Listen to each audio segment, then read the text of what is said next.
কমিশনে ঢুকে জাতির পিতার ছবি নিয়ে অপমান করেছে, এত সাহস কোথা থেকে পায় আমি জিজ্ঞাসা করি।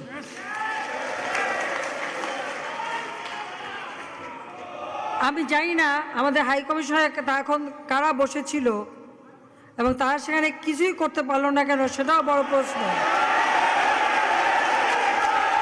আর আমি আমার প্রবাসী যারা বাঙালি, না আমার প্রবাসী বাঙালিদেরও আমি বলবো যে যারা এই ঘটনাগুলি ঘটিয়েছে তারা চলাফেরা করে না, তাদের দেখেন না।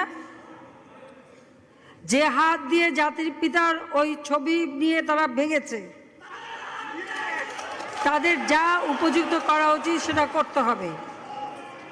কারণ জাতির পিতার নাম মুছে ফেলার চেষ্টা করা হয়েছিল, তো তারিখ যেহেতু দূরের কথা, ওর বাপ তো চেষ্টা করেছিল এই নাম মুছতে, ওর বাপও চেষ্টা করেছে, মাও চেষ্টা করেছে। তারা কি পেয়েছে নাম মুছতে? পারে নাই। ইতিহাস কখনো কেউ চাপা দিতে পারে না। আর জাতির পিতা তার 7 মার্চে ভাষণে বলে গেছে যে বাঙালিকে কেউ দাবায় রাখতে পারবে না, পারে নাই দাবায় রাখতে। তা আজকে এত বড় দুঃসাহস হয়ে যায়।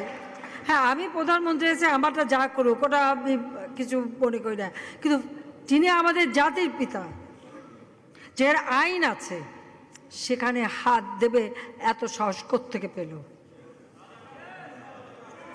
তারেক যে ভুলে